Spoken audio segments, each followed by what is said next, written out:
ଶୁଭ ସକାଳ ସାଙ୍ଗମାନେ। ଆଜିର ସକାଳ ଆରମ୍ଭ ହେଇଥିଲା ଗରମ ପାଣିରୁ। ମୁଁ ଗରମ ପାଣି କରେ, ହେଲେ ମୁଁ ନିଜେ ପିଏନି। ଥଣ୍ଡା ପାଣିରେ ଯେଉଁ ଟେଷ୍ଟ ଗରମ ପାଣିରେ ନଥାଏ।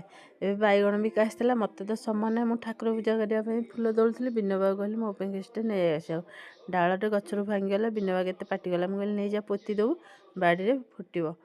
ଏବେ ଚିକେନ୍ ଆସିଥିଲା ଘରକୁ। ଚିକେନ୍ ରାନ୍ଧିବା ପୂର୍ବରୁ ମୁଁ କହିଲି ଯୋଉଟେ ପଖାଳ ଖାଇଦେବା। ଏ ଦିନେ ପଖାଳ ଖାଇବାରେ ବହୁତ ଟେଷ୍ଟ, ଯେହେତୁ ଖରା ହେଇନଥାଏ ଆଉ ଖଟା ହେଇନଥାଏ ବି ଭାତ। ତାପରେ ଚିକେନ୍ ରାନ୍ଧିବା ଆରମ୍ଭ କରିଦେଇଥିଲି।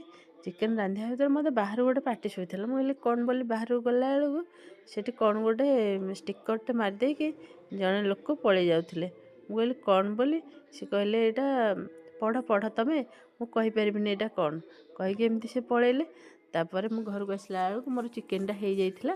ମୁଁ ଆଉ ଟିକେ ପାଣି ଦେଇକି ଫୁଟେଇ ଦେଇକି ବାହାରୁ ପୁଣି ଥରେ ପାଟି ଶୁଭିଲା। ଆମର ଗାଁ ଭିତରେ ଯେହେତୁ ରହୁଛୁ, ଗାଁ ଭିତରେ ଯାହା ଆସିବ ସବୁ ପାଟି ଶୁଭିବ। ଶୋଇବାବେଳେ ବାହାରକୁ ଗଲାବେଳକୁ ଦେଖିଲି ବମ୍ବେ ଲଡ଼ୁ। ଆମେ ପିଲାଦିନେ ଘରୁ ବିରି ଚାଉଳ ପଇସା ଯାହା ପାଇବୁ ଲୁଚେଇକି ନେଇକି ଖାଉଥିଲୁ। ଏସବୁ ଦେଖିଲେ ପିଲାଦିନ କଥା ମନେ ପଡ଼େ। ସେତେବେଳେ ଏଥିରେ ଖାଇବାରେ ବି ବହୁତ ମଜା ଥିଲା। ଏବେ ପିଲାମାନେ ଘରୁ ପ୍ଲାଷ୍ଟିକ୍ ଜିନିଷ ଯାହା ଦେଖୁଛନ୍ତି ସବୁ ନେଇ ଆସୁଛନ୍ତି। ଭଲ ଜିନିଷଟେ ମନା କଲେ ବି ଏଇଟା ଭଲ ଅଛି ନେଇଯା, ଶୁଣୁନାହାନ୍ତି। ସବୁ ଆଣିକି ଦେଇ ଦେଉଛନ୍ତି। ଜୟ ଜଗନ୍ନାଥ।